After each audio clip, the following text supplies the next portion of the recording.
Eating healthy, getting active, meditating daily, and growing closer with the Lord can all feel overwhelming, especially if you're attempting to do them all at the same time.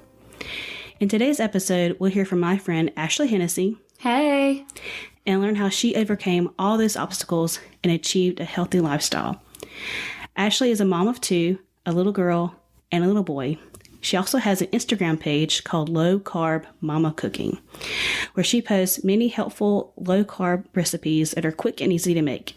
And today we'll hear about her weight loss journey and how she came to lose over 100 pounds with the help of Jesus and determination.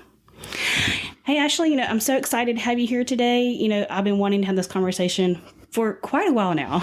I love that. You're just such a walking inspiration and just encouragement to me. Thank you so much. I'm actually really excited to be here. This has been a long journey for me, but I'm just excited to talk about it with you and be transparent and show you that pretty much anybody can do this. Yeah, great. But before we get to have that conversation, there's been some cool things been happening with you and I want to ask you about. So I had seen where you had been part of Sadie Robinson's recent event here in town. And I saw some pictures about that. And so were you part of her praise team or what was that? What happened? Was really cool. So she has a kind of like a sister group called the LO Sister. Okay. It's on Instagram. Then she wrote the book Live Original. Yeah. So that's kind of what this plays off of, is from her original book. And so I had a friend from church ask us, it was about 3 of us asked us if we wanted to sing in the choir. And it was really neat for me because it was people from all different churches in our community. Yeah. So some from our churches down the road. It was really cool. And we all just came together to sing these new songs that they now have a LO worship group as well. Cool. So I know that. That's super cool. Yeah. So she had the conference, and then at the conference, the LO worship would lead worship. That's how it started. And then they would go into the speaker, whoever was speaking that night. So it was really cool. We practiced, I think, once together to introduce these new songs because silly me, I was like trying to find them on Spotify. Well, they're not released yet. So I was trying to find them and learn them, but listening to them, if you haven't heard it yet, they have come out with their release album now. But anyway, we practiced those songs. We were practicing one night, that first night on Thursday, kind of everybody kind of trying to get to know each other and stuff. And Sadie came in, like just kind of snuck in the back doors with her little girl and just to come say thank you. I thought that was so cool, because we were volunteering and all of that. And so she came to say hello, and then we did our kind of like sound check and all that kind of stuff the Thursday before. Yeah. And then we sang Friday night and Saturday night. Friday night was incredible, but Saturday night, it was amazing. They baptized 824 girls at that conference. Gosh, and that was incredible. And the altar call was like emotional. I mean, it was one of those things that you remember from like junior high and high school when you go to camp and you just feel that like heavy emotion, how old am I? 34 years old. It's been a minute since you felt that, and just to feel that presence, it was incredible. That's awesome. Yeah. Wow. Yeah, it was a once in a lifetime thing, I feel like. I hope they'll ask me next year, but who knows? But it was really cool. Cool. Yeah, and I also heard that you're like a part of a commercial recently. Like, what's that about? Yeah, so, my husband and I built our first home together. So we didn't have a contractor. We subcontracted it ourselves. Oh, wow. That was a learning experience. Yeah, I bet. And so we used a local bank here in Monroe. And then we decided, like crazy people, to build again ourselves in the worst time in history. So with the COVID, market, right? the way it's going. Yeah. And so we used that same bank, same girl, the whole thing. And I want to say she got a promotion. And so they're kind of doing a commercial about her and then using a local bank and all that kind of stuff. And so I was able to, she asked my husband and I to do it. He was not thrilled. He did it because he's great. He did great. I told him, I said, I don't know why you're so worried. Like, you did wonderful. And we didn't have prompts or anything. So he was super stressed, but it was fun. They came to our house. They set up like, microphones like this, and then 2 cameras and all the lights and stuff. So it was really cool, but it was a proud moment because that's our forever home. We're not moving anytime, ever. And so it was really neat that they were able to come to us and do it in our house and stuff. So it was really neat. Yeah. Man, that sounds really cool. You got to be part of some really cool things. I'm really happy for you about all that. It's been busy. Yeah. Yeah. All right. So now my curiosity has been settled. I can now get into what we came here to talk to you about today, which is your weight loss journey. Yeah. So tell us, when did you start taking your health seriously? Yeah. So I would have to say whenever it really hit for me was we had prayed for our first for a long time. When I got pregnant with her, and again, I'm going to be very transparent about my weight and all of that, because I think it's huge to be honest, open and honest about it. So when I got pregnant with our oldest, I think I was pushing 240 when I got pregnant with her. When I had her, I was 270. I think I was probably over 270, because even when she was 6 months old, I was still 270. Yeah. I didn't lose any weight after her. They always say, oh, you're going to lose it. No, not whenever you're overwhelmed. You're trying to figure out being a mom. You're not sleeping. You're not sleeping. Oh, goodness, that was the prayers for that. You're not sleeping. You're trying to figure out how to take care of another human being whenever I knew good and well I wasn't even taking care of myself the way I should have been. But where it hit me the hardest is whenever she started doing the milestones of tummy time. And we have to work on rolling over, and we have to, she needs to start sitting up. Girl, I couldn't even sit on the floor. Yeah. I couldn't sit on the floor. My knees hurt so bad. There was so much pressure when I would sit down. I was so uncomfortable. It didn't matter what I wore either. Yeah. It was all my body. I would be getting me dressed, her dressed, trying to get out the door, packing the diaper bags, all the things. And I would literally be exhausted. I didn't even want to go where we were going to go because I was so tired. I was sweating. I was breathing hard. And then getting them in the car seats. That's not even... that's not even what I was just talking about, but that's a whole nother thing, trying to get her in the car. And so for me, it took me a minute. I have to be honest. It took me a minute to really be like, this is, I don't like saying my fault, but these are my decisions. Yeah. This has gotten me here, right?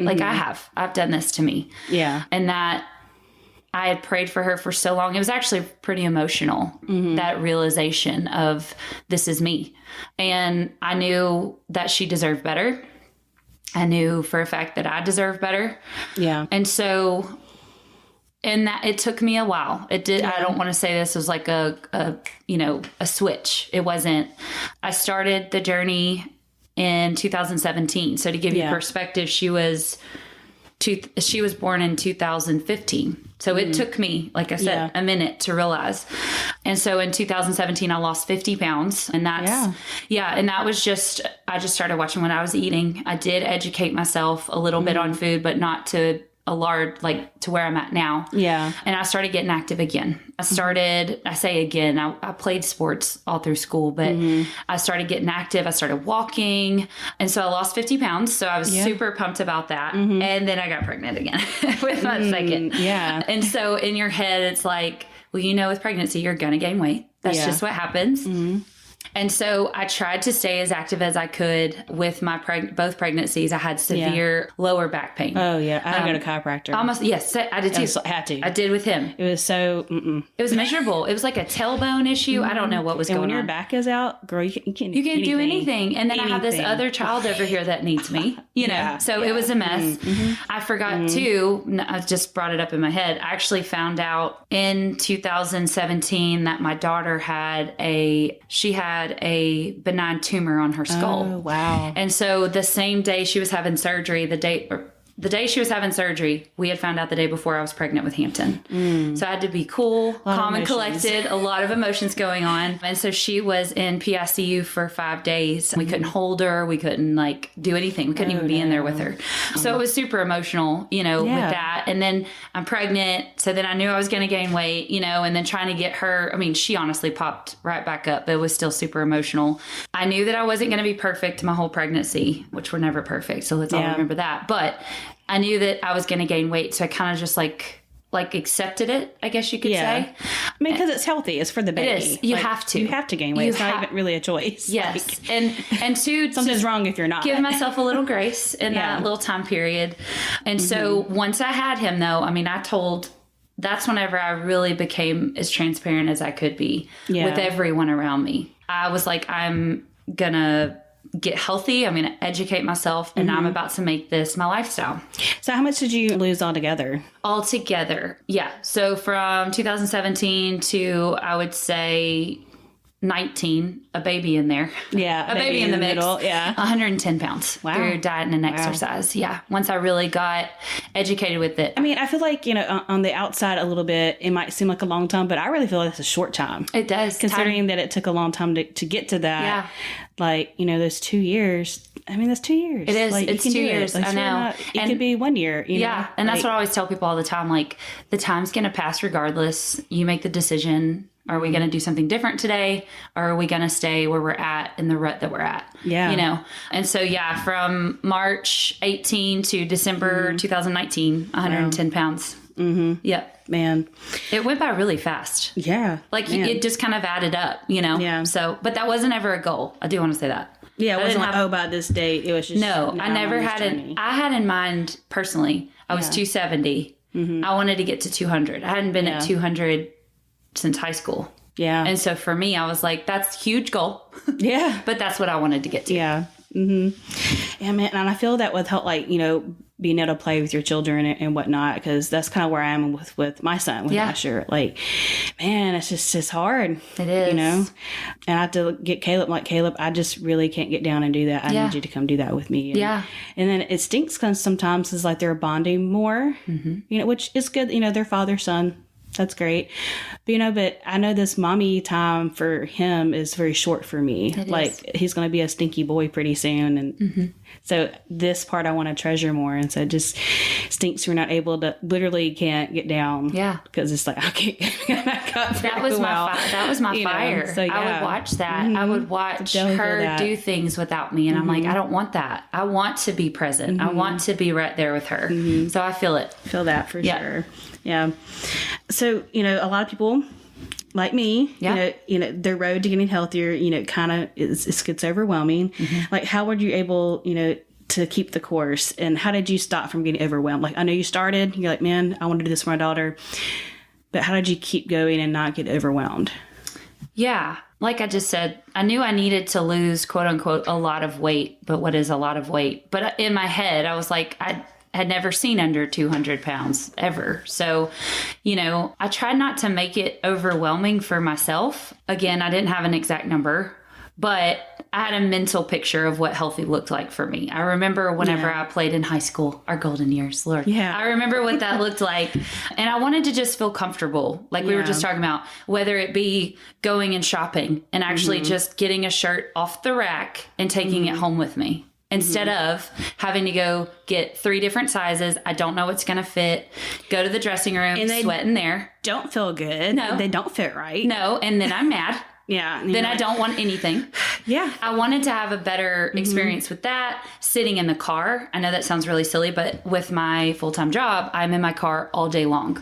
Yeah. When I was what I was miserable. I was tight because our cars are not big because they're company cars. So they're not big cars, but it's like sitting in a car. I remember I had to get on an airplane. I feel like a lot of people can feel me on this. Getting in an airplane and putting on a seatbelt.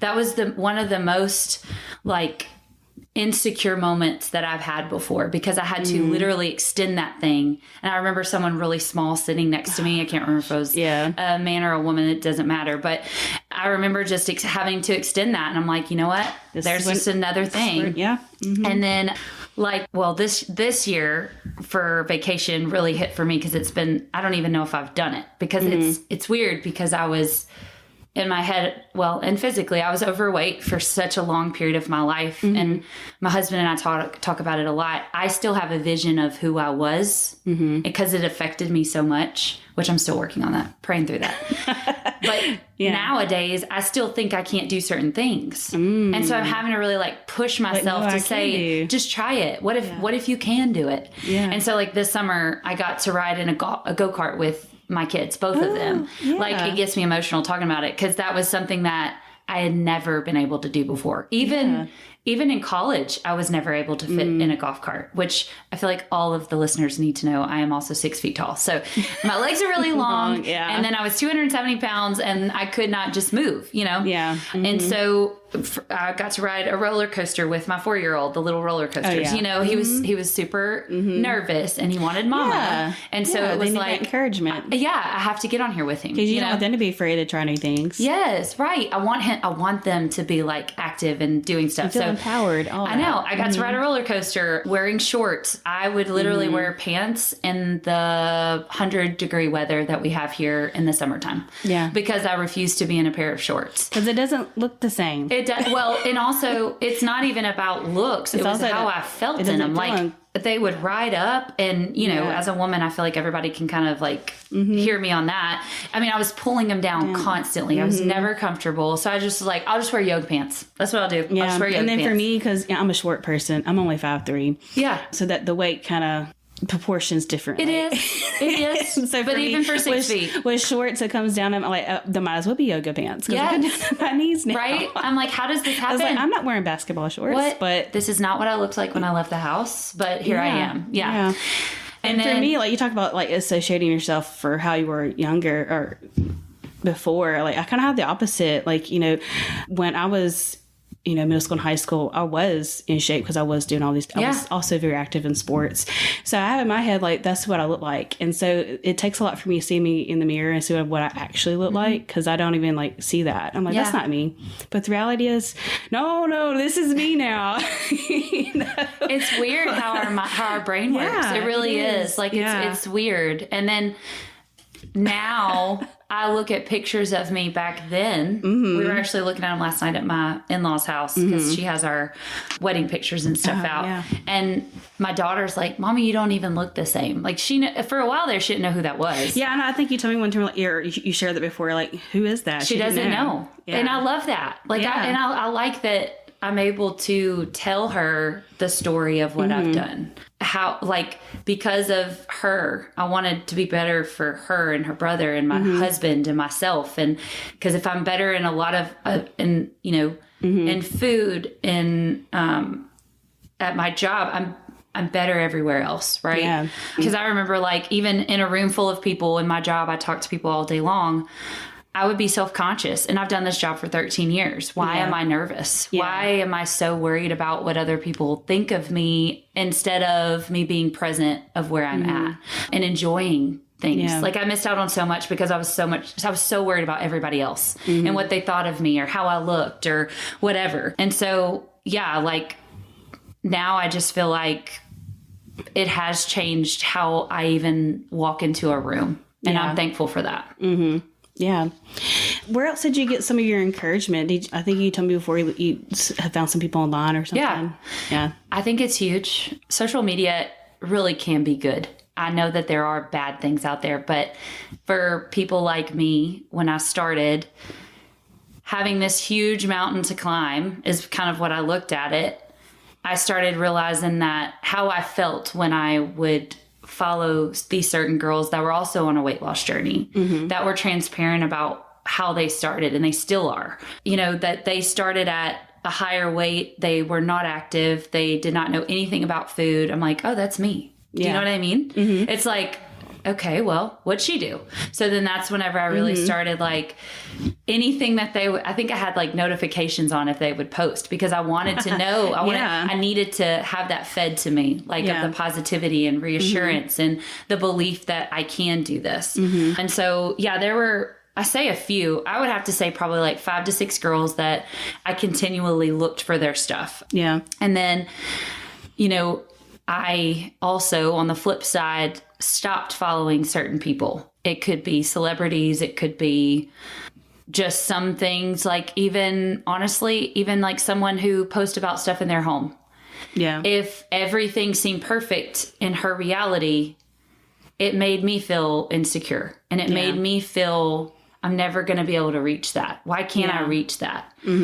And so I believe in, and it's funny, Sadie actually talked about it this last weekend, that Instagram is not reality. Yeah. We've got to stop thinking that that is reality, because it is not, it is absolutely not.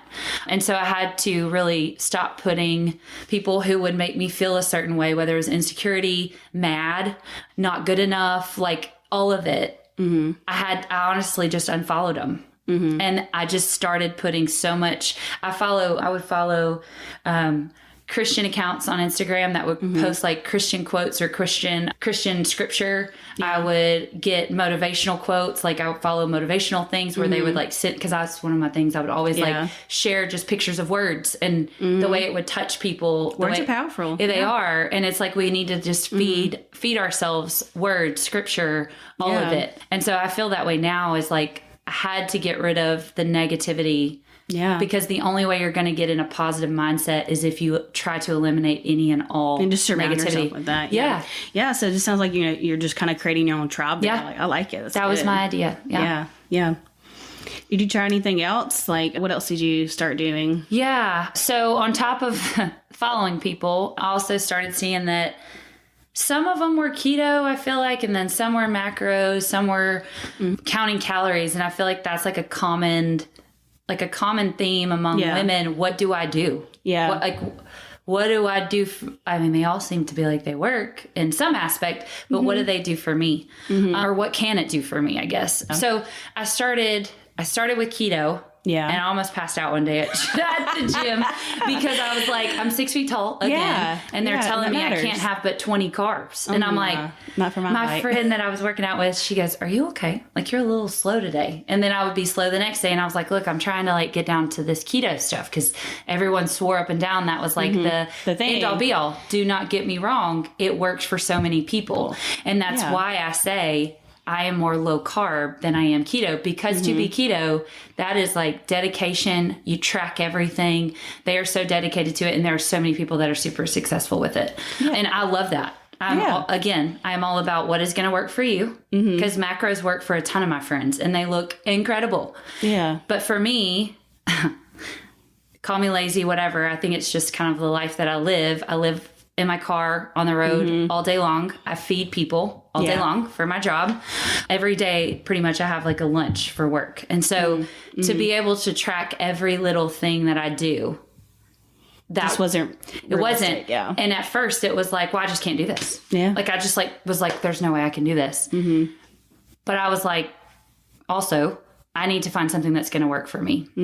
And so with my research into keto, I basically kind of started doing recipes, but inserting lower carb options into those recipes. Okay. And then, so that's kind of where I get my low carb from. Yeah. Because I'm not completely keto, but I wouldn't say that I'm eating like I was. I'm not. I'm eating completely different. And I'm learning substitutes. I'm trying new foods. Like there's some sort of thing that's supposed to be equivalent. It really is. It's really good.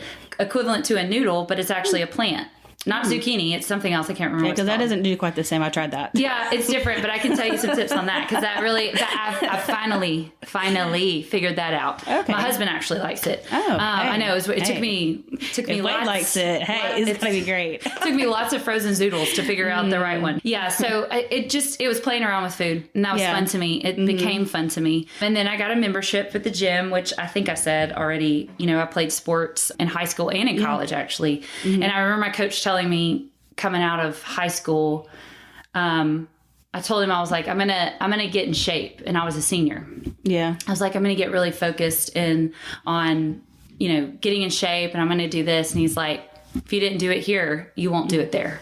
I remember that. If you did not do it in high school while you were playing sports with us, you won't do it when you're a wife and a mom and all these things. And in my head, I was like, that's powerful words to say you won't do it. Like, you know what I mean? And it wasn't, he was one of those coaches that he just spoke truth. Because typically that's what happens. If you were an athlete in high school, a lot of times in your 30s. It's pointing, is because during those high school years, you have that accountability, your schedule or routine set for you.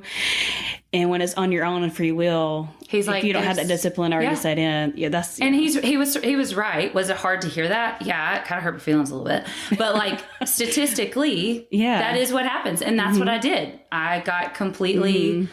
I did not work out. I did not walk. I did not care about that. And so he was right. So with all of this, I did get a gym membership, and it's a gym where I can do anything that I want. Like, this gym has everything. I tried CrossFit for a while. Yeah. And I loved it. Like, I loved who I worked out with. I'm still friends. One of my best friends that's how we met, was CrossFit. Yeah.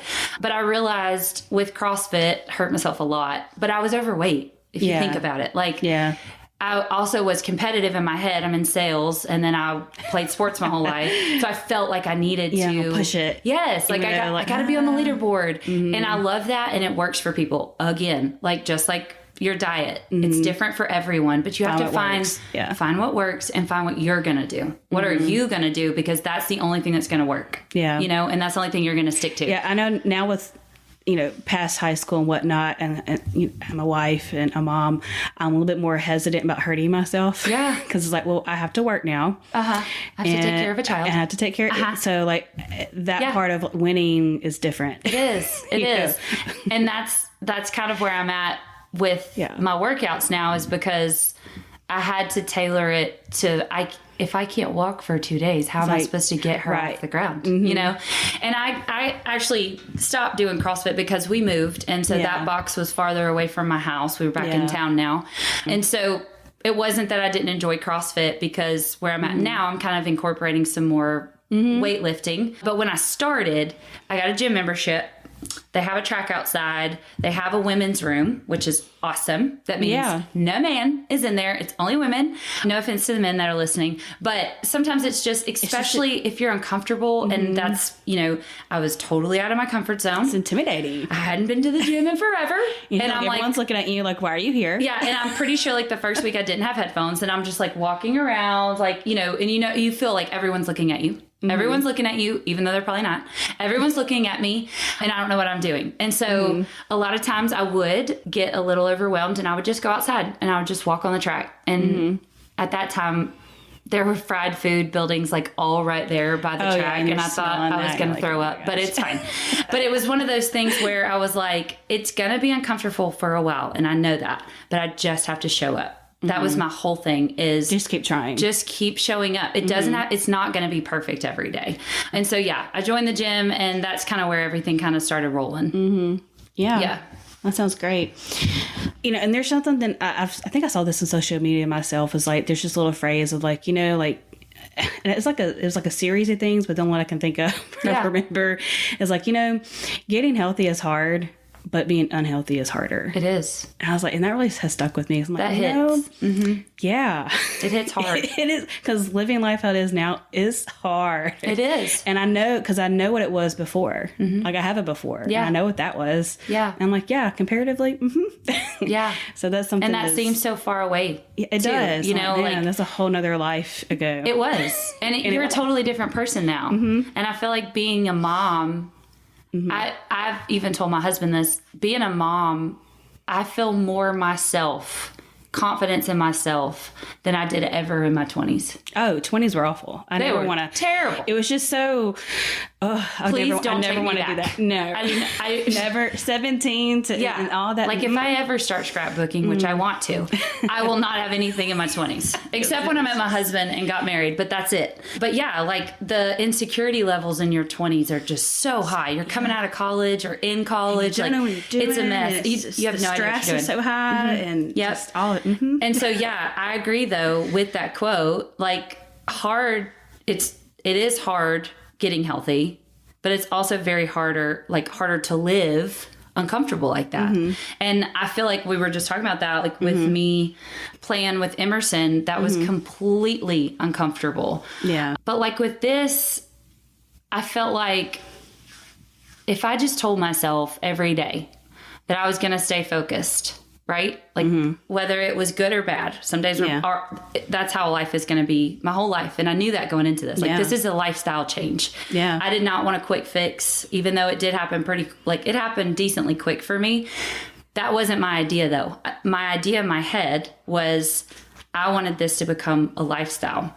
And so, you know, I found a group at the gym. I had known them and they had already gone there, which is kind of why I signed up, because I was like, oh, I know they go there. You know, they're more closer to my mom's age, but they could do circles around me at that time. But I didn't care. They were there. They were present. We worked out together. I think community's huge in this. You know, the more I talk, I feel like you'll hear that with it. But, you know, I would have them at the gym so they were accountable for me. I would... You know, I would tell that, like, we would text each other before we went, and we would be like, hey, I'll meet you there at, 4. And that makes you have to go like crap. Right? Like, tell somebody's coming. Everybody else is have to be there. So I guess I got to show up. I can't back out again. Yeah. And then whenever I started following these girls on Instagram, I'd be like, hey, y'all, look, this is a workout that she posted. Y'all want to try it? And so we would all look at her movements, and we would all do new workouts together. So it's kind of like we were all kind of learning about it together, you know? And so once we all kind of started seeing results, we're like, okay, there's something here, you know? And just seeing them every day. I don't know. It's like seeing your best friend every day. It's like a high that you get, you know? And so just I needed encouragement, that. you know, like, okay. And doing. And something that like kept me focused, I guess you could say, like where we're talking about, you know, being unhealthy is hard. Like I told myself, and I still tell myself this all the time, because we always need a reminder, but you did not get this way. It's a quote. I don't know where I saw it.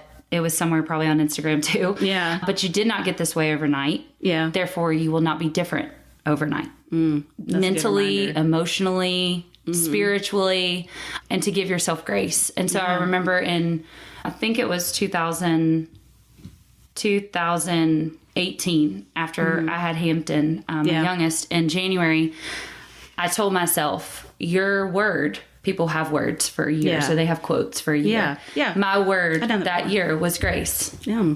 And I think that that's huge in all us as a woman. Yeah. We need to give ourselves so much more grace than we do. And so that's one quote that really like hit with me, stuck with me, still to this day. When I was preparing for this, like that's something that still, it resonates. Yeah. So, yeah. It's a good quote. Yeah. Yes, I love it. Yeah. Write it down if you didn't just. I'll for sure post it. Yes. All right. So a lot of people, you know, I've heard this said a lot, you know, they say that one of the keys to success is defining your why. Has it been true for you? And if so, what is your why? Yeah. I think we kind of know a little bit. I feel like if you don't start with a why, for me, if I didn't have a why, I don't know if I would have kept going. Yeah.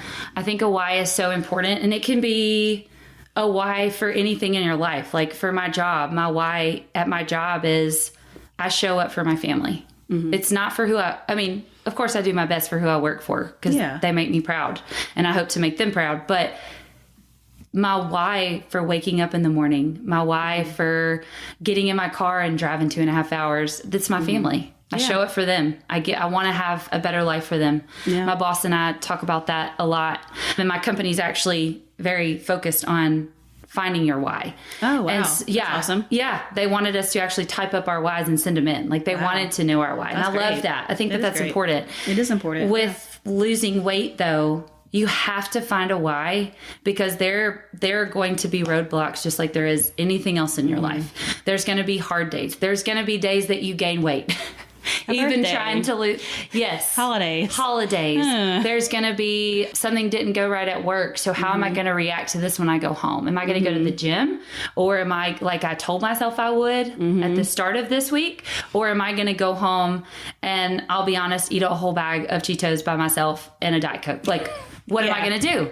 And so whenever I started, I felt like my why was, again, my family, but also like I needed to be better, like spiritually, mentally. I needed strength within myself. And so I felt like the mental part is the absolute hardest thing to change. It truly is. And so whenever you have that why in your head, you need to be transparent about that. You need to tell people. You need to tell your best friend. If you don't tell one person, tell your best friend. Or write it. I like notes in our phone. Like, I love notes. I love notes. When I use the app all the time. I love it. Like, if I find a quote that I love, I gotta write that down. You know, like I need to remember that. And I think it's really important, because you need to remind yourself on those low days of why you started. Yeah. That is why I started an Instagram. honestly, I know, some people start Instagrams for other reasons. I started it for myself. I started it to keep myself accountable. I knew that if people were watching me, good or bad ways, we all have those. But if they were watching, I had to continue to show up. Yeah. And I knew that they were watching, they were expecting, because, once you start posting recipes and workouts, well, hey, I'm going to save it or whatever. And I'm like, oh, I love that, So I think it is important to remember your why and to jot it down or document it, because it really does. It just encourages your heart and your mind to keep going, because this whole weight loss thing, it seems all physical, but it is absolutely not. It's mental. It's heart. It's spiritual. It's all of it. All of it. Yeah. Yeah. Yeah. Well, those are some good whys you just mentioned there, and I, I'm being here to talk about how you documented and whatnot. So, is it just all on Instagram, or did you have a personal journal, or is it both? Or? Yeah. So all of mine is really just Instagram. Yeah. I like Instagram because I always have my phone. I don't always have like a paper. Pen and paper to write it down, which I do love writing stuff, but I really wanted to put it on Instagram because Instagram is pretty much ultimately forever. So if I need a reminder, I can scroll back through to the very bottom. Zero pull back. Yes, to remember those, And then the more I started doing this Instagram journey, the more I realized there was a lot of women just like me. Yeah. That needed someone to say, she's a mom. She has 2 kids. She works. She's in her 30s. That was me. As I am. I was like, oh, she's in her 30s. She's in her 30s. I can do that. It's possible. Yeah. And the more I started realizing, I have people that I've spoken to and I feel like become friends with that live in like Alabama, Texas, Arkansas. There's like, I have California people, like, they're all over the place. Yeah. And I feel like when you're trying to start, you feel in your head, it's only me. Yeah, I'm all alone. I'm all alone. Yeah. There's no way nobody can ever understand what I'm going through. That is so not true. And that's what I wanted my Instagram to be, was a safe place. Yeah. A place for people to, you don't have to comment. You don't have to message me. You don't have to follow me. Just read it. Yeah. And I hope that it encourages you. Like even just one person. That was my goal. Well, I'm one. So. Okay, good. There's not one. I found it. Yeah. Sure. But I felt that it was important for me to share it because I knew that there were, just from talking to people too and just being transparent, I think the more we're transparent with people, more people come out and they'll ask more. Yeah. And I used to be one who would keep everything to myself. And I feel like that God never wastes a hurt and he never wastes a situation. And I feel like if we hold on to so much of what we've been through and I don't know, try to hide it or feel ashamed of it, that's not the point. We're to be transparent with what we've been through because we've most likely learned something. Well, and we're supposed to share each other's burdens too. Yes. That's in scripture. Yes. And be that real community. Yes. To where we're not competing with each other. No. Because I think that's what that kind of comes from, is that you're trying to like one up each other, or you don't want to show that you're weak to somebody else, when in reality we're all weak. All of us. Every single one of us. I'm still weak. And I lost 110 pounds and I'm still weak. So that's something that, that's not going to change, and I don't want anyone to ever feel like they're alone in any of this. Yeah. I just thought of something. I actually didn't talk about this, and I feel like this might relate to some people too, because I'm in pharmaceutical sales. I sold in diabetes for a long time, insulin and all of it. So I learned like what can happen with that. And so I didn't talk about that, but it just popped up. But in my family, quote unquote, type 2 runs in my family. So my grandmother had it. She was severe type 2 diabetic, shots, all of it. My dad was type 2 diabetic as well. He actually got diagnosed with type 2 diabetes at 36. Wow. I was 30 or 31 when I started. Because I was 270 pounds. I was going to be type 2 before he became type 2. Yeah. And I refused to be that. Yeah. To be that statistic, to be that physical, because I remember, I don't even know if I told you this, Brandy, but like growing up, I played sports all the time. And I would play a sport, basketball, and my dad would always tell me what I needed to do. He couldn't physically show me. It's not hateful. It's not trying to be ugly to say that, but he would tell me what I needed to do instead of being able to physically be there and show me. Yeah. It's different. Mm-hmm. It's so different. And so for me, that was another of a part, I guess you could say, like a limb off of my why, was that, you know, I wanted to be able to run with my kids. I wanted to be able to play outside. I wanted to, like right now, we run down the road and they're on their scooters and I try to beat them. I can't, but I try. And I remember my youngest just the other day, don't get me wrong, I was completely out of breath after this because I was really trying to beat her. But she goes, I'm running next to her and she's going as fast as she can. She's like, what's going on? And I'm like, I'm trying to beat you, you know? Yeah. And she started giggling. She was like, this is crazy, you know? So just to be able to do that, it's one of those things that, like, in my head, those are the moments. Yeah. That's what I never thought I would get to. Yeah. And I'm there. And it just feels, it's worth it to me to stay here. And so for me, type 2 was in my family. I didn't want that for my life. I feel like type 2 is very common, especially where we live and in the South. Yeah. But I wanted to be able to teach them new things and not be exhausted, not be in a bad mood because I can't teach them. And it's not their fault. Yeah. But it's because I've made my decisions and I can't do it for you. So I'm frustrated. Yeah. I'm frustrated because I can't show you. Yeah. I didn't want that for my kids. I don't know if I said this a second ago. I should have if I didn't, but I wanted to be present. That was my goal in all of this. I wanted to be a present mother, a present wife, a present friend, daughter, everything. I didn't want to observe. I didn't want to observe my life. I wanted to be completely in it. Yeah. So in all this, like, how did your relationship with food change? I would imagine it did. Mm-hmm. Yeah, it changed big time. I had a very toxic relationship with food. That's a hard subject to dwell on and admit because there's no way that could be connected, right? Like, there's no way that my feelings and my food intake could be connected. But if you really think about it, like, that's what it's amazing how everything just starts coming out whenever you start really trying to change your life. It's all dirty and it's messy and it's hard to admit. You know, I was eating out of every emotion. For me, it was a crutch. Honestly, it was a relationship. It was a relationship for me that I knew I needed to break up with. And with any relationship that's broken up, it's hard. It's emotional. It stinks every time. Even when it's your choice, it's still hard. It's so hard. And I have to say, I probably did cry a couple of times. And I don't know if it was because I realized it or if I was missing it or if I felt like it was such a weird feeling with it because it's just food. Food really doesn't give me anything. It gives me a moment of feeling full. That most likely I went into miserable because I always overate. Yeah. And it was one of those things that, like, why is this so hard to break up with? Because we pretty much have food related to everything that we do. Birthdays. Like we just said a second ago. Birthdays. Any type of celebration.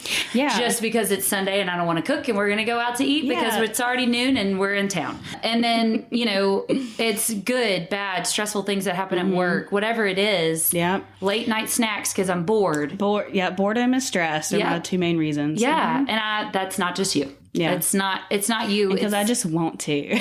I know. Because I want to. Because I just want to. Because I love this and I just want to. I treat myself. Yeah. Treat myself. That's very... Eat something. I said that all the time. I was like, I deserve this. And I'm like, reality, I really don't. Yeah. And it is hard. And I have to say that's a very... rough subject to talk about with a lot of people. Yeah. Because of the emotional stronghold that it's become in a lot of people's lives. Yeah. It was mine. Like I said, I cried. Like, who cries over food? Me. But it was something that I needed to work on. And so I did start digging into how could I mentally fix this? Yeah. Which you think about therapy, you think about, because they do have therapy for that. Yeah. And it's real. And I think it is amazing. I did not personally do that. I actually found the book Made to Crave. And you had your own kind of therapy with that, didn't you? It was a lot of therapy. I've read that book, I think at least 4, but if not, like more than that. It's one of those books that it helps me deal with like just the emotions that I was talking about. It's Made to Crave, right? Yes, Made to Crave. Yeah, by Lisa Turkhurst. Yes. Yeah. Yes, she is great. Yeah. I had honestly never read a book by her. I had never heard of her. I Googled something. I can't remember. Maybe weight loss or something. And this, and I want to say I probably put in Christian into it because she was the first book that came up. Oh, wow. And it's funny to listen to people who have read that book and they didn't hear what I heard. Yeah. It's weird. And so I think it's where you're at with food and your relationship to food. I think it's huge.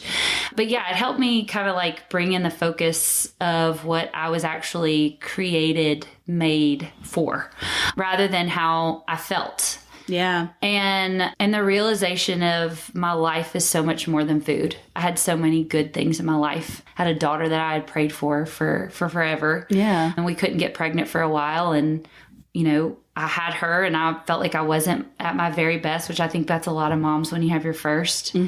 But I knew that, you know, there were so much more things to look forward to in my life. It was reading this book and really getting the focus turned to what I was actually created for, which then became my thoughts. Yeah. Instead of those thoughts of, what am I going to eat next? What am I going to do next? It was more of like living more present and focusing on my choice right now instead of what's next.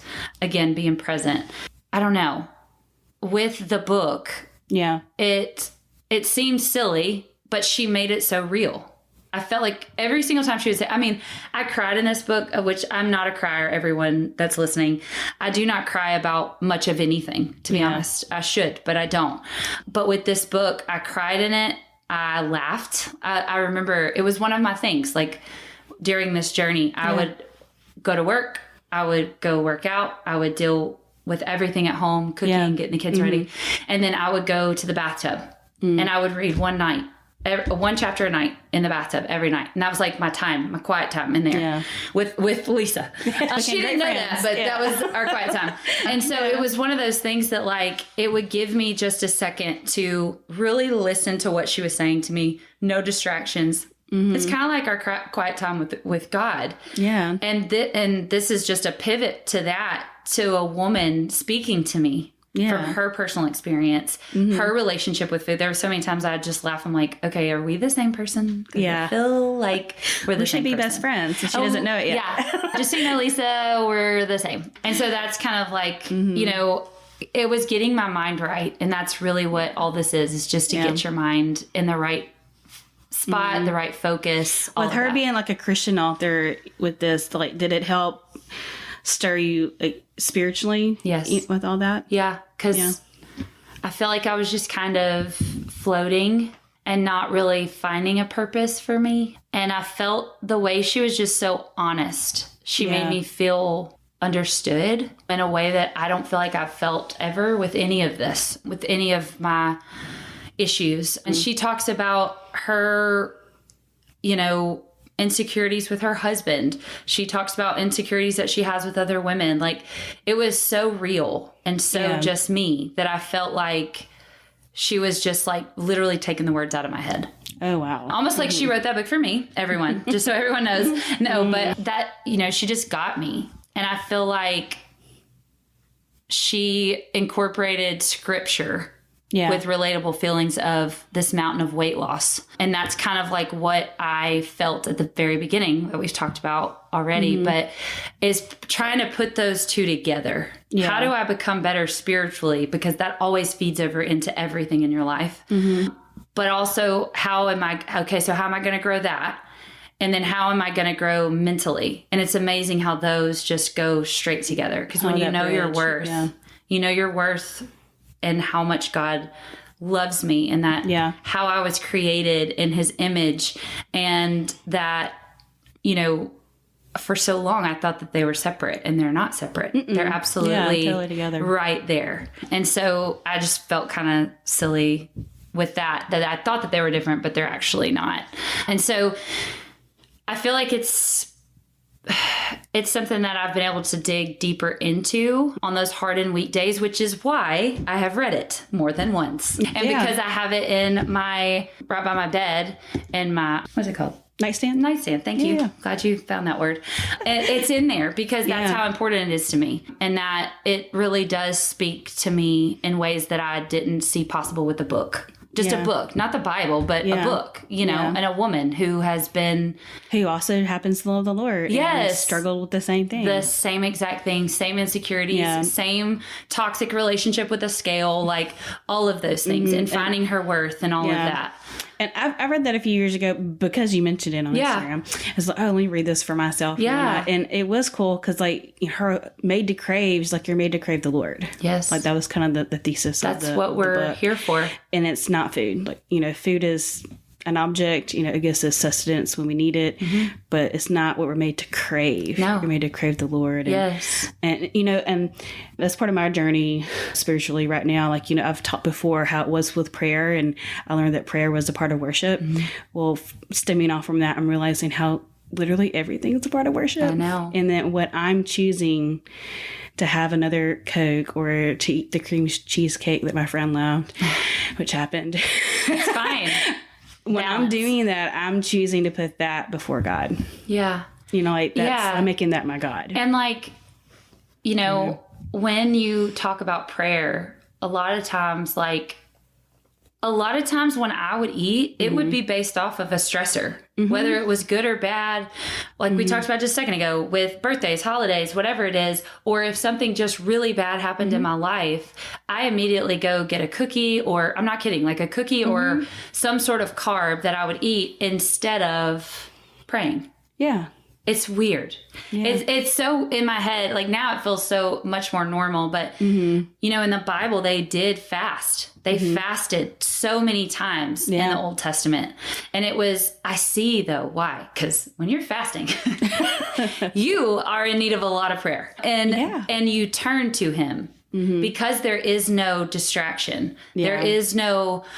There's nothing to get in the way of a feeling because your feelings should be going to him, and your conversations and your worries and your doubts and all of that. And so I did during some of my weight loss at the very beginning when I was trying to get my mind right. And I knew that those two went together a lot. I fasted a lot. I fasted for months, not on end, but it would be in the mornings. Yeah. Whenever I needed to start my day, you know, get my day started out right. I would fast in the morning. So then I would do lunch and dinner, and I did that for about 3 weeks. And then I would kind of rotate 3 weeks for a while. And then I would go back to eating breakfast, and then I would do it again. And so that's one thing that I feel like she talks about fasting in here, but I can't remember. I've read so much on fasting, but I feel like there's a connection. There's a connection there. There needs to be no distractions. Well, I see that you brought her a book here today. I did. Is there something you want to read from that and share with us? Yes, I actually have it marked. I also want to say before I forget it,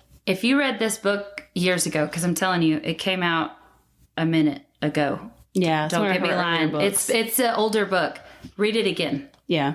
It's weird how your heart hears something totally different at different places that you're at. And so if you read it years ago, read it now, especially if you're wanting to start your journey, because I can bet you $1 million that you're going to see or feel something in here that's going to be different than you never saw it before. Yeah. Which I might be reading this again starting today because I need to read it again. But this is just a little part from the book, Made to Crave. And it says, soon it was time to get up from the dinner table. I pushed back my chair, left the dessert untouched, and walked back to our room. And I've never felt so empowered in my life. Later, I looked up that verse about God's strength being a perfect match for my weakness. This is 2 Corinthians 12:9-10. But he, Jesus, said to me, my grace is sufficient for you, for my power is made perfect in weakness. Therefore, I will boast all the more gladly about my weaknesses, so that Christ's power may rest on me. That is why, for Christ's sake, I delight in weaknesses, in insults, in hardship, in persecutions, in difficulties. For when I am weak, I am strong. She then says, God's prayer is made perfect in weakness. This stirs my heart. Weakness is hard, but weakness doesn't have to mean defeat. It is my opportunity to experience God's power firsthand. Had I said yes to that one bite at the first night of our vacation, there would have been more compromises. Compromise built upon compromise equals failure. Instead, resisting temptation allowed promise upon promise to be built up in my heart, and that creates empowerment. This is God's power working through my weakness. I knew one day I would be empowered enough to take a couple of bites and walk away, but that day had not come yet. I love that. Yeah. It gives me goosies like reading it. Weakness is hard, but weakness doesn't have to mean defeat. You can think going into a weight loss journey. You can think going into a new job. You can think of going into a new church. You don't know. You haven't been there. You don't know barely anything. But that doesn't mean that it's over. That doesn't mean that you're not going to be successful. That does not mean that it's done. Right. Thank the Lord that it's not done. Right. I love that little, that's just, seriously, I found that. But I could find so many more things. It's just her words are so powerful. And I like that picture there too, because to me, like, that's worship. Yeah. She chose to worship her Lord and to let him be front and to say, and that's what empowered her to say no. Yep. And she said no, even though she's like, I'm not ready yet. I know that if I take one bite, I might not be able to stop. So until I get to that confidence in myself, I'm not even going to take that one bite. Yeah. And it's not about neglect, because I promise you, walking away from that one bite that you didn't take is far more encouraging, inspiring in yourself. Yeah. To give yourself, like, I'm making progress. This is huge, because before I wouldn't have done that. I was like, oh, well. Oh, I've already done it. I've already eaten 4 bites. Might as well eat the rest. But just, I know those feelings of before I would get, this is small. This is super small. But like, I would get a sandwich from my favorite chicken salad place. Now I take the bread off the top and I only eat the bottom bread. I never would have done that before, because I would be like, oh, well, I'm already eating the bread, so I'll just keep going. Might as well. No, that's like 40 more carbs on that one piece of bread. So once you educate yourself, you dive into scripture, change your mindset. I mean, it really, it just affects so many more facets. So much. Yeah.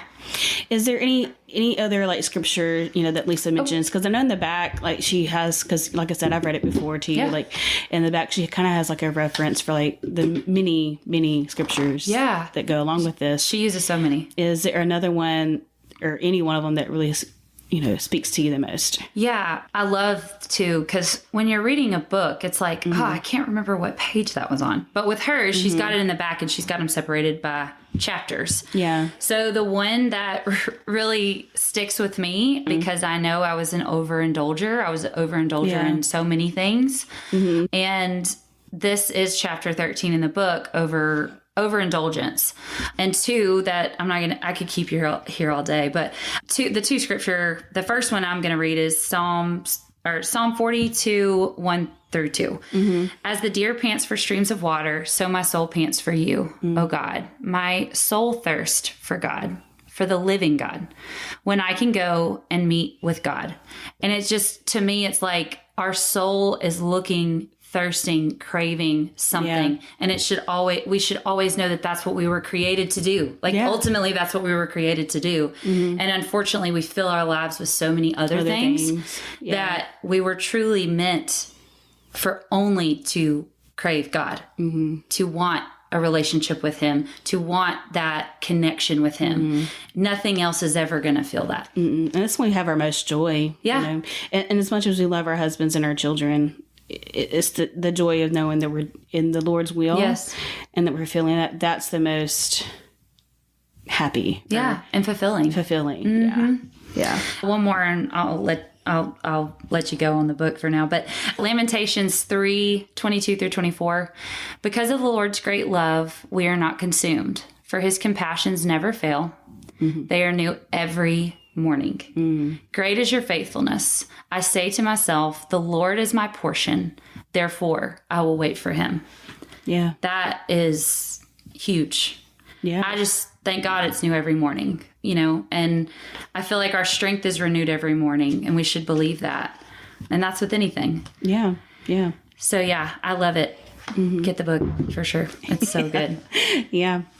All right. So you've mentioned, with this whole journey, I would imagine you might have some new favorite foods. You kind of change your mindset with food. Like, do you have any new favorite foods? Yeah. So I have people ask me that all the time. Like, what's your go-to? And that's weird. Not weird. That's not a weird question. But it's like, it's hard for me to say what. I've always loved cheese. And thank the Lord for low carb. You can have cheese. Yay. I know. Yay. So I was like, okay, I can do this. And that's one thing whenever I did look up low carb, I'm like, I actually like a lot of this stuff. Like ranch dressing, like the packet, the seasoning. Yeah. Love ranch dressing. Hey, guess what? I love bacon too. Weird. That's on low carb. So it was one of those things where I could, look at a recipe. Well, I can do it now. At the time I couldn't. I really stuck to low carb recipes. So I went to Pinterest because that was my best friend. Oh yeah. On top of Instagram. I know. I have so many boards on Pinterest. It's unreal. But I love it because they're right there at your fingertips. You don't have to feel overwhelmed. You can literally look at the pictures and be like, well, that looks good. I'm going to make that, Yeah. And so I stuck with low carb recipes at first or keto recipes too. Yeah. You could do keto recipes too. But what my goal was to learn how to cook this way. Learn how to cook low carb, right? What are they using in place of something that, say, like bread or pasta or rice or even milk? Like I don't even use milk anymore. I don't do like I used to use like 2% milk. Well, the more I educated myself on that, it has a lot of sugar in it. Yeah. And so I found other options that were either lower calorie count and low sugar, like super low sugar, or an alternative. And so that's kind of how I learned. I learned just cooking low carb recipes. And then my new favorite thing is if I see like a regular recipe. So now I'm not afraid to like go on Pinterest and look for new recipes, like any new recipe. And I don't care what's in it because now I know what the substitution is for it. So that's like my favorite part of it. So like spaghetti. Yeah. What would be? Because I have heard of the zucchini noodles. Is there anything better than that? So they're not quite the same. They're not. And I'm going to be honest, it's not all quite the same, but some seasoning can do a lot. It's true. So yeah, with spaghetti, I've done, what noodles did you just say? Zucchini. Yeah, zoodles. But there's another one. I see it in my brain, but I can't find that word of what they're called. But it's a plant. It's a white plant. Okay. And they're in the grocery store. They're either on the very top or they're on the bottom. Spaghetti squash? Nope. It's actually on the canned aisle. Okay. Oh. I know. And you can actually buy them off Amazon and they'll come in like a little package, but they're in the shape of a noodle. Okay. And it's a vegetable. Okay. A lower carb vegetable that you could use that. And so what I have to say, to give a tip and tricks with me, is zoodles. They come in a frozen pack, right? Yeah. Or you can do them yourself. Yeah. I don't have the time. Frozen pack, that's where it's at. Okay, so I nuke it first. Okay. It's going to get some of that water out. I put it in a strainer, shake them out, get all that water out. And then I put them in the skillet. Yeah. If there's still a lot of water, I'll drain that out. Yeah. I won't want them to get soggy. Yeah. So that's my goal, is to like not let them get soggy. So then whenever they're in the skillet and I'm kind of like toasting them a little bit, I put like garlic powder on it, salt and pepper. What else have I done with zoodles? I've done Alfredo with zoodles. I make my own Alfredo, which low carb, you could find it anywhere on Pinterest. But that's the key with vegetables, is to get that water out, because it's going to make them super soggy. And then they're like, kind of grosses me out a little. But also I have used, like, say you do spaghetti. I've used mushrooms. I know that sounds weird, but if you like mushrooms, like the little baby mushrooms, cut them up in half, and you don't have to cook them, or you can. Sometimes I would start them in the skillet just to get them started with like a little butter, and then like any Italian seasoning, garlic powder, salt and pepper, then put them into the spaghetti. Yeah. And so instead of noodles at all, I would have like Italian sausage. I would have Italian sausage in the sauce, right? And don't do too many tomatoes if you're going to do low carb. Surprisingly, tomatoes are a carb, like they have higher carbs. And so I would like do like half a can of diced tomatoes. Wow. But then there was a lower carb sauce that I found. So I basically created my own spaghetti sauce. Oh, yeah. So it's just like finding subs. And then with the zoodles, though, you just got to get that water out. And I promise they taste totally different. Awesome. Yeah. So that was impressive. I know. Wow, see, like I do that. Yeah. And then you can do spaghetti squash if you like it. My friend does that all the time. She'll do that in the oven, like turn them over and do them. And then even if I would pull them out of there, I would still put them in the skillet to try and like make them hard. I don't know why, but it's something in my head. If it's not runny, you know. Yeah. Yeah, I get that. So that's my favorite part. I don't really have like a favorite food. I wish I did. What's your favorite way of doing food? Yeah, it's like my favorite way of like looking at something that would be overwhelming. Oh, I can't eat that. To being like, I don't know. I could sub that for that and that for that. Let me just try it. That's like my favorite thing. That's awesome. And it actually turns out my husband eats it, so it's all a praise. Yeah. Yeah. Mm-hmm. So I know you're also a runner now, you know, so where did this love of running come from? Was it something you always dreamed about, oh, one day I'm this great runner? Or is this more like just a byproduct of like your experience and your journey? Yeah. Well, if you were to ask me in where I came from, is called junior high, but it's middle school here. If you would have told me that I would be a runner now, like I would have said lies. Like that is a lie. That is never going to happen. Like who calls this fun? That was the worst part of high school and junior high and middle, like even elementary school. Like I did not like running, and I actually have asthma, and so always blamed my lack of wanting to run, or oh man, just can't do that, you know, on my asthma. But really, like in reality, I was just out of shape. And it's funny because my same coach that I was talking about a second ago, he would always say, okay, we are going to keep running until Porter, which is my maiden name, till Porter is not the last one. And I'm like, we'll be here for a while. Breathing heavy, about to pass out. And I look at everyone. I'm like, if all of y'all would just slow down, we would all be out of here. We would all be out of here by now. Y'all all get behind me. So so I was never a runner. People ask me that all the time. And I feel like I need to be more transparent about that, because I've never been a runner. Like people look at me now and think that, yes, I'm a runner now, but I wasn't before. And so, so I had that growing up. I was not a runner, but my friend that I was talking about a second ago that did CrossFit with me, she was like, I think I'm going to sign up for the St. Jude half marathon. And I was like, hold on. Let me think, pray about this for a second. 5K? Yeah. Like why is it so, like, why so much? 13.1 miles in my head at that time. I was like, I said, okay, I'll sign up. But I already kind of know I'm going to walk some, I'm going to jog some. I'm not going to be able to run the whole thing. Yeah.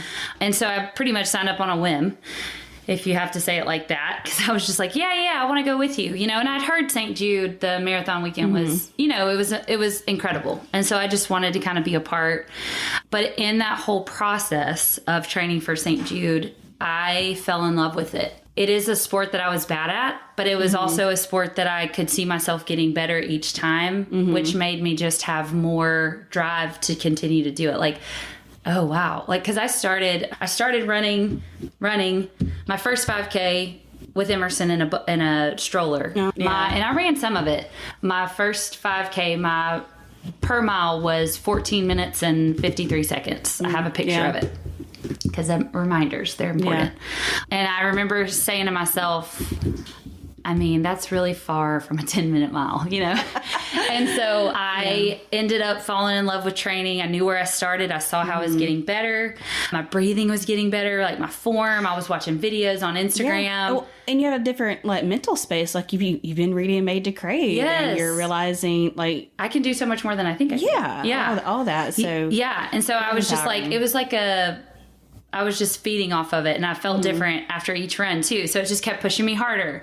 And like, I'll be honest, running has pushed me harder than I've ever been pushed in my whole life. And I played 1 year of college sports. So I've never been pushed this hard. Mentally, running is a total mental thing, especially if you've never really done it in your life. Yeah. And so it's more a part of my life now than I ever thought it would be. St. Jude is a huge part of my life, because I did run that race. I finished that race, and I never walked one step of that race. Wow, that's impressive. It was one of those things that was like, I gave myself some grace, because I believe that. Yeah. But once I got there, I had trained for this moment. I see all these people. You check in at St. Jude. I kind of want to talk about that for a second. Sorry. You check in at St. Jude and get your bag and you get your t-shirt and you see they have pictures of patients everywhere. They make it so personal and to tell you thank you for, because I try to fundraise all year for St. Jude, and I pledge a donation every year. And so they're like, we just appreciate you, but we want to see we want you to see where your donations go. And it's everywhere. Like they made it so personal. I remember like tearing up at one booth because it was like a virtual, we put these little things on our head where we could see a celebration party of no more chemo party. And it was the parents. And like, that was the first thing I was looking at. I could see the kid because the kids, they're super pumped, but I also wanted to look at the parents to see like, how have they gone through this? Like, I can't even imagine. Like, we have a Helpless. family. Yeah, we have a family right now, the Robinsons, that are there. And like, I think about them daily because I'm running for them. Yeah. They may not think I am, but I am running for them. Like, I show up every day for those kids at St. Jude. I'm so blessed to have healthy kids. So the least I can do is to run for them and fundraise for them. And so that was one thing that like, I did it and I didn't stop. And then after that, I got addicted to running in a healthy way. It's good. It's spiritual. It really does. It's very spiritual about mile 10. And so, Lord, get me through. Yeah. Take that sun away. I mean, where are we? Are we almost there? Like, we've got to be close. Nope. You still have 3 more miles you still have a 5K to run. You're fine. Yeah. But okay. So I did that race in December. The next year was my year. I ran 7 half marathons in 1 year. Wow. Yeah. Wow. So I went from a 14, 52 or 53 mile per mile to my last half marathon of that year. I ran the entire race at a 7:53. Wow. Wow. I won't ever forget that. Yeah, that's awesome. It was here. It was actually local. Oh, yeah. But my kids were there. My husband's there. So they were like meeting me on like all the spots. Yeah, so I was like, can y'all come to all the races so I can like, see y'all make me run faster.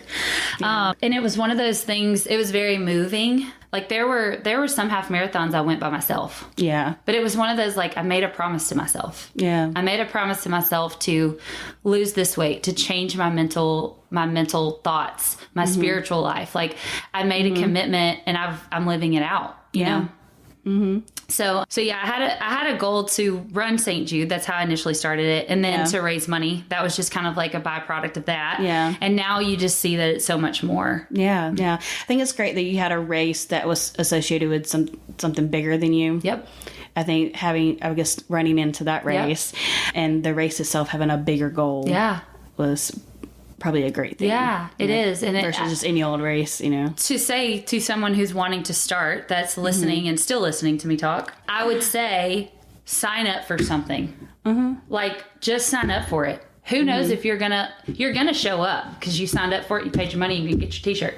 But sign up for something. Sign up for a 5K. You may walk the whole thing. I hope you do. I hope you just get there. But like, sign up for it. Yeah. Don't doubt yourself. Everyone's so happy. The running community is the nicest people that you will ever meet in your whole life. Yeah. They're not all runners, but they're run a little bit, and she's a runner. I don't care if you run a half a mile, a quarter of a mile, you're a runner. If you're at a race, you're a runner. Whether you're a walker or whatever, you're there to support a cause bigger than yourself. Yeah. So that's what I would have to say. If you're going to start and you would like to start running because you think that it's pretty cool and stuff, and something that maybe you'd be really bad at, I love that you would even be willing to start it, but just sign up for a race. Find a race locally. Find something. I mean, they're usually like $20, $25. It's on a Saturday morning. It gets you up going, and then literally you're ready for the next one. Like, once you do one race, you'll be ready for the next one. Yeah. And then one day do St. Jude because it's life altering. So yeah, awesome. That's great.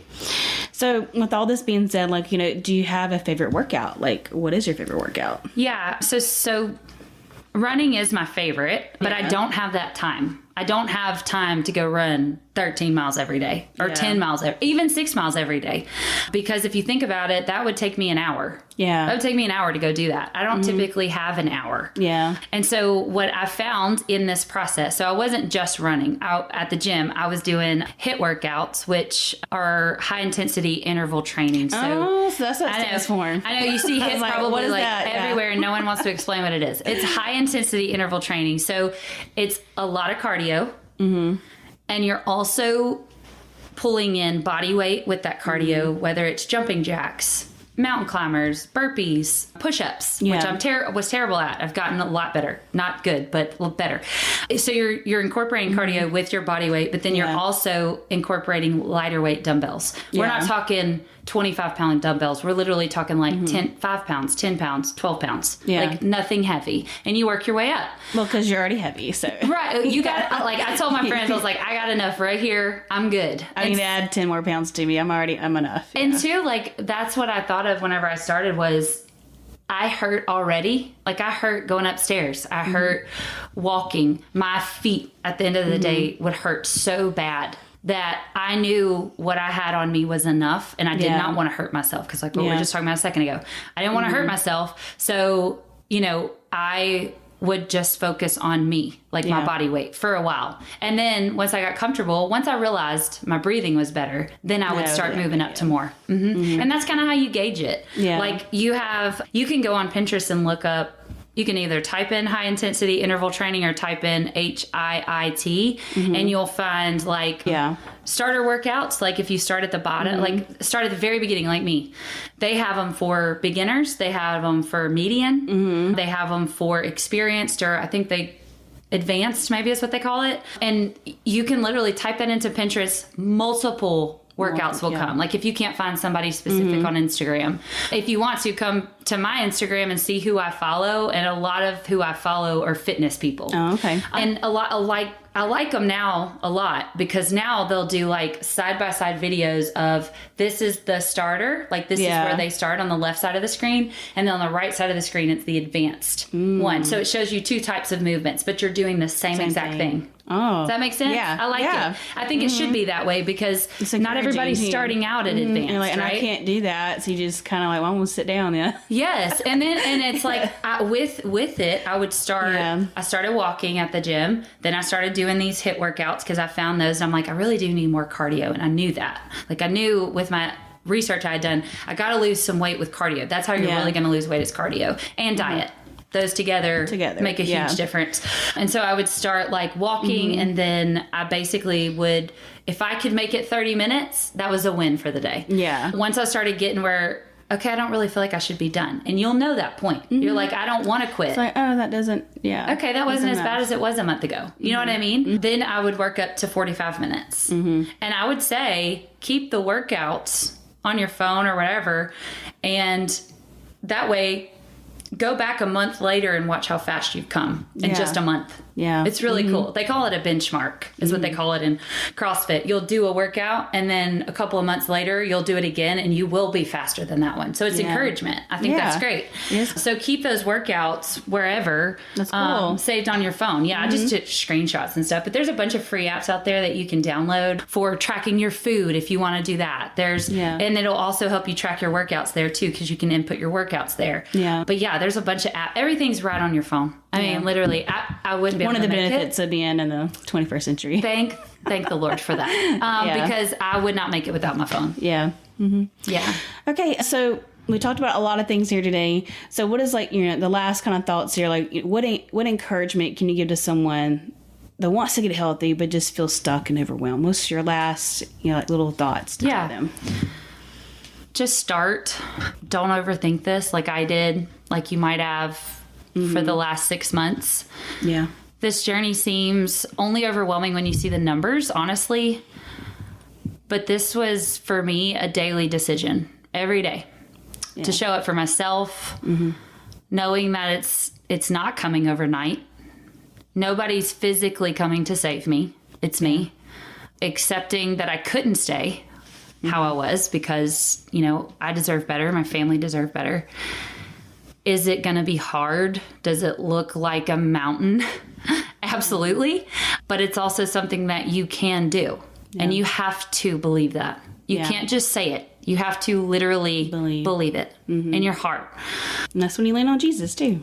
Absolutely. And that's really like pray. Pray as often as you can, especially when you feel weak. There will be hard days. That is guaranteed, and that's guaranteed in the Bible as Christians. There will be hard days. We are not promised an easy life, but that our God is greater than that. Yeah. Our love for food falls so much shorter to him. And I'm thankful for that. I'm thankful that I realized that now. It was a long process for me. Mm-hmm. I do want to say though, like from a personal stance, it's so worth it. Knowing where I was before, it's felt so dark and alone. I'm trying not to get emotional. It is super scary, but if you could talk to you a year from now, and you showed up every single day, you put yourself in a position to encourage yourself, to dive into scripture, to put things in front of you that are positive. If you were to see her a year from now, you wouldn't recognize her at all in any aspect. Yeah. And I pray that for everyone, because you absolutely can change your life. This does not have to be your forever. And it may not be weight loss. It may be something else. It may be alcohol. It may be, you have an obsession with even shopping, because sometimes, debt is huge. Mm-hmm. That's real. Yeah. It doesn't have to be just that. But I'm going to tell you, if you show up every day with a choice that's going to be different, and you are putting things in front of you that make your life different, you will not recognize yourself in a year. Yeah. The consistency. Yes. Yes. Just show up. It doesn't have to be perfect either.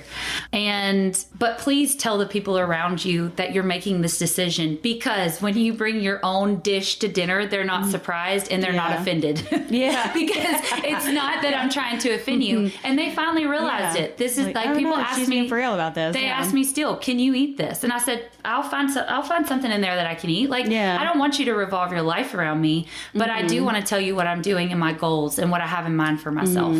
So, and that goes with that. If you tell them, then we know whenever we're doing birthdays and we're doing celebrations, or we're going to eat for Sunday lunch, then we know that we got to pick a restaurant that is healthy, which is good for everyone. Yeah. Look, I'm just looking out for everyone. No, but a lot of places that you eat nowadays have healthy options. So you're really not restricted in a lot of ways. But if it's a fried food restaurant and there's no other option, try somewhere else. We can go somewhere else. Everybody will be happy wherever we go, right? Yeah. And dinners at home, like that, what I was just talking about. Like, if you bring your own food, I love whenever they started asking me, what can I cook for you? What can I cook that you're going to be able to eat? That means something. Yeah. That's support. Yeah. That is encouragement. And that's somebody that says, I respect you for what you're doing, and I want it to be easy when you come over here. Yeah. I just appreciate that so much. And also, if you're going to join a gym, find a friend that y'all talked about this before together. Start together. Yeah. Start following the same people on Instagram together. Text each other that morning and like, I don't care what you say, your gym bag better be in your car and we're meeting at this time at the gym. And I can't wait to see you. Like, that type of accountability and encouragement, and, to see each other every day. And it's just one of those feelings that you can't shake, and you're going to continue to keep showing up. I promise. Yeah. Because I was not a gym. I would definitely, that's my top things. So these are all like doable things, just great action items to take away and from this conversation. Find that supportive tribe, lean on God, and just get started. Just do it. Yeah. So thank you so much, Ashlie, for this conversation, for coming out today and just sharing your story. I feel confident that you've helped a lot of people, including me. Cool. Hey, if I can just help one, that's what I want to do. And always know you're not alone. And that's why I share my story. And I'm just thankful that you asked me to come. Yeah. This was cool. I liked it. Well, you're welcome. Thank you. My name is Ashlie, and this is my story of the middle. This is your host, Brandy Bostic, and you've been listening to the Up From the Muck podcast. Psalm 40, verse 2. He brought me up from the desolate pit, out of the muddy clay, and set my feet on a rock, making my steps secure.